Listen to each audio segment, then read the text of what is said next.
Welcome to this podcast, coming to you on International Women's Day, 8th of March 2021, from the Oxford WiE Research Centre, which is one of the institutes within the Department of Engineering Science in the University of Oxford.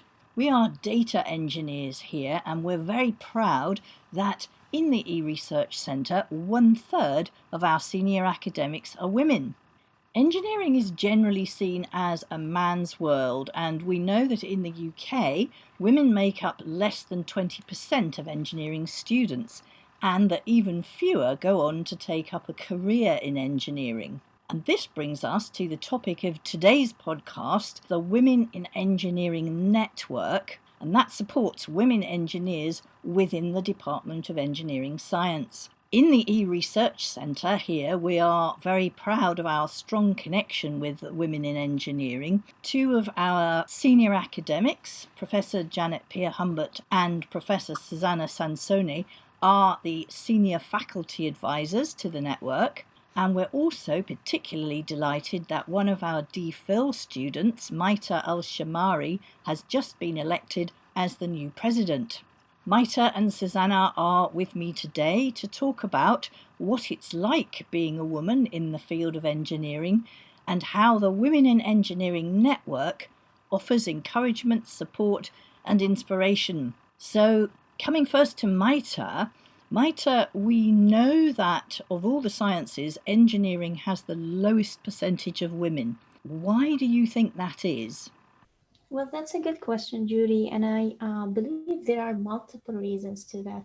So women are underrepresented in engineering. It's not because of the innate weakness in the field, but rather it's because of the implicit and explicit biases. So when you bring usually the question to most of the people talking about profession of a person as a doctor or as an engineer, people will immediately assume men. Yes. Also, we have the media. The media actually plays a very major role in portraying engineers as men.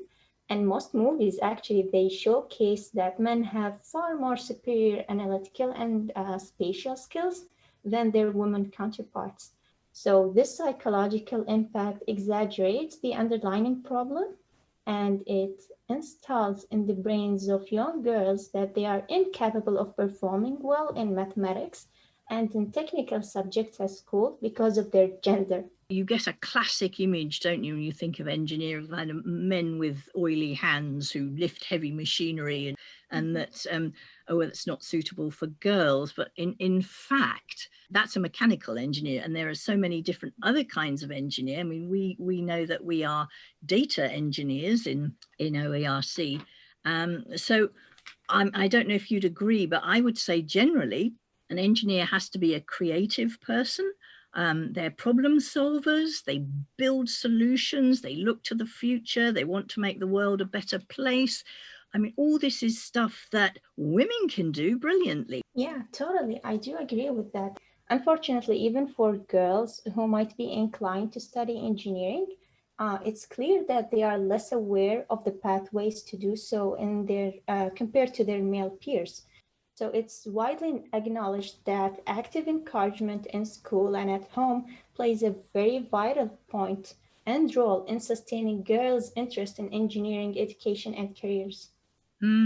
So do you think there might be actually a lot of girls that would be interested in engineering and might like to do it, but they're discouraged because of this kind of male-dominated attitude? That is correct. How about Susanna? Is your perspective on this similar to Maita's? Absolutely. I completely agree with Maitha and yourself that we need to improve the image of the profession. And there are pay gaps as well, as we very well know, between the gender in engineering, like in many other fields as well.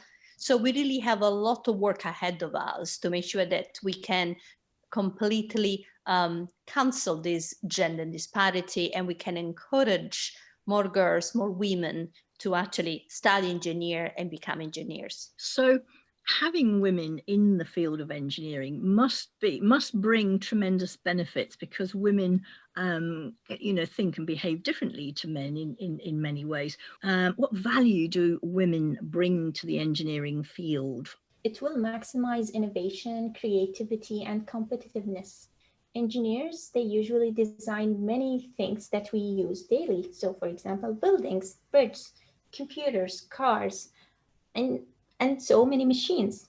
So when women are not involved in the design of these products, the needs and the desires that are unique to women and to um, other groups like children, old age people, they are usually overlooked. So, for example, some of the early voice recognition systems, they were calibrated to typical male voices.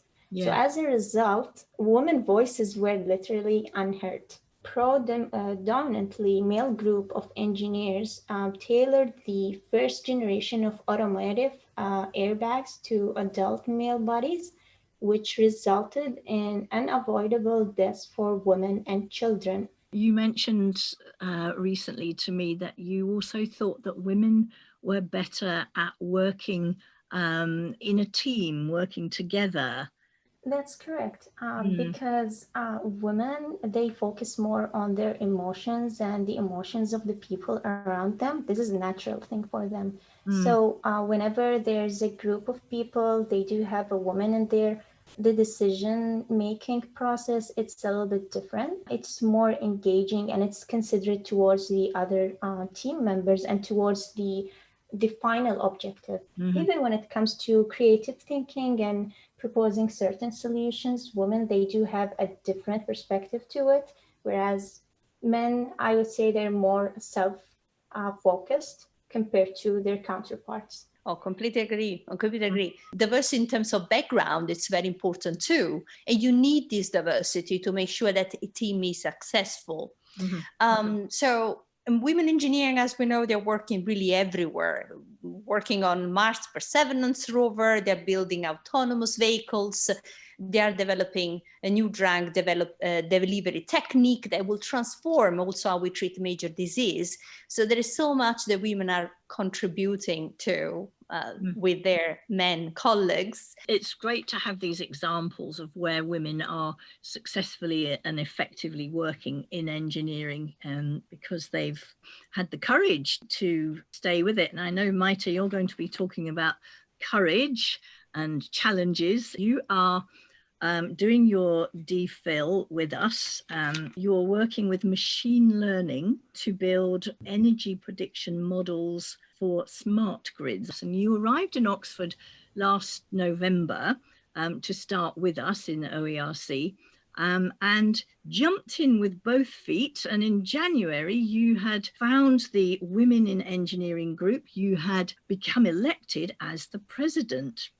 So we're very interested to know what led up to that. What inspired you to stand for president? What opportunities it gives you? What's exciting about it for you? Actually, I'm a person who likes very much to take on new challenges in life, especially the harder ones, because you basically learn the best empowering lessons, discover your concealed capabilities, and grow the most from the toughest challenges that you take on. The role of president comes in with a lot of challenges, one of which is actually reviving the network that has been idle for a while.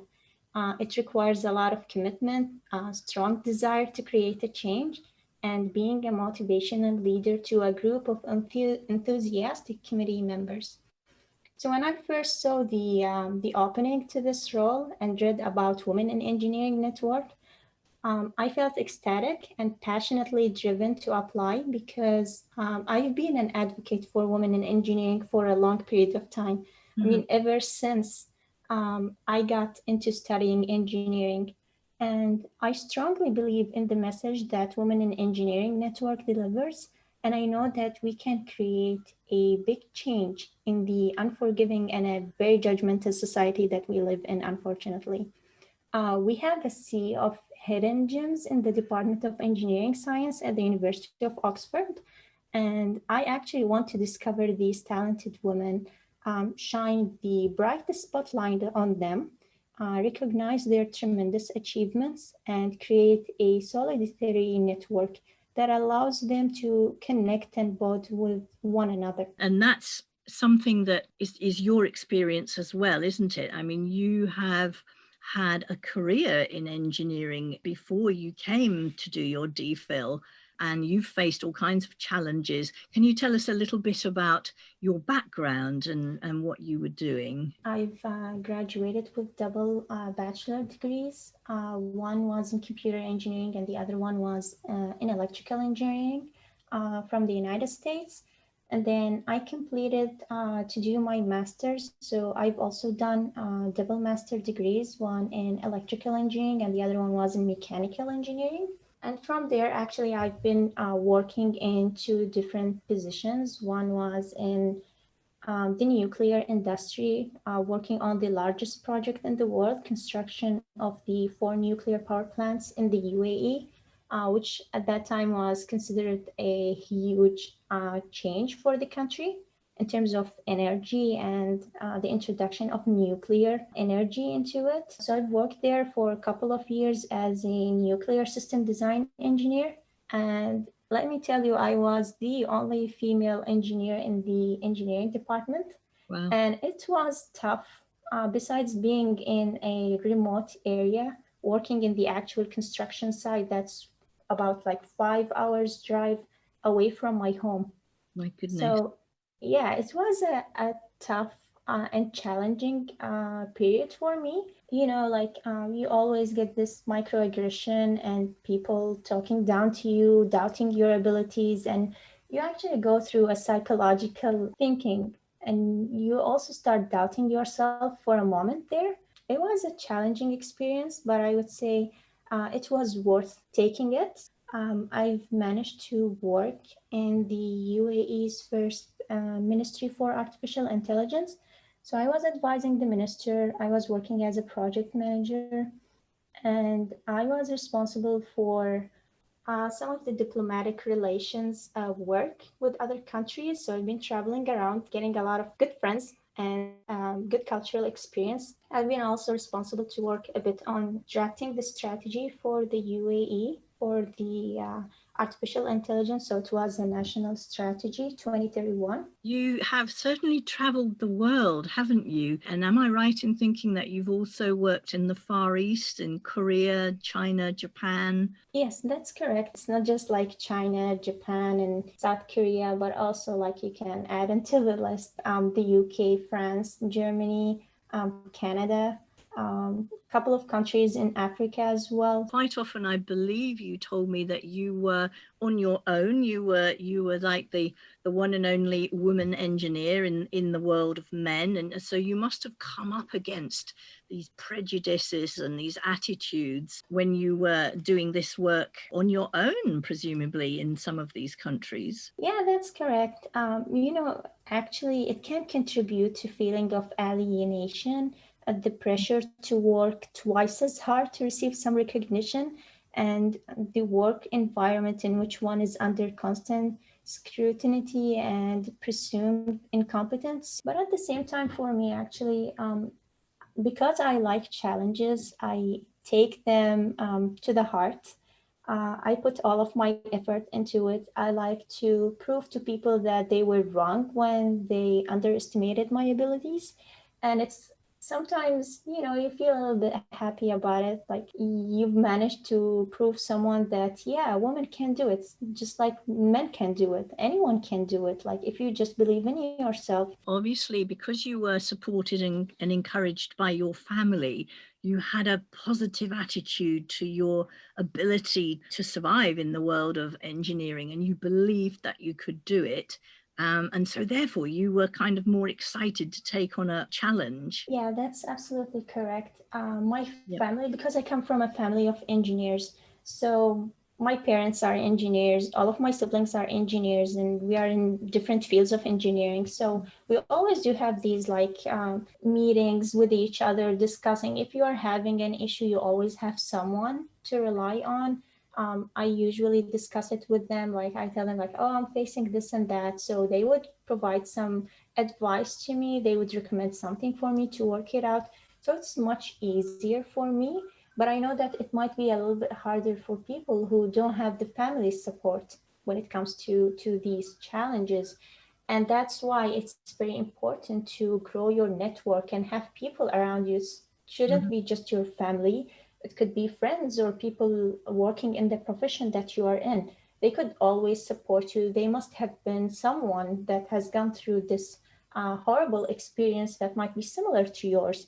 And you get to learn from them, how did they tackle the challenges, what exactly they've learned from it. And sharing this experience could really benefit you as a human, and it will make you grow even more.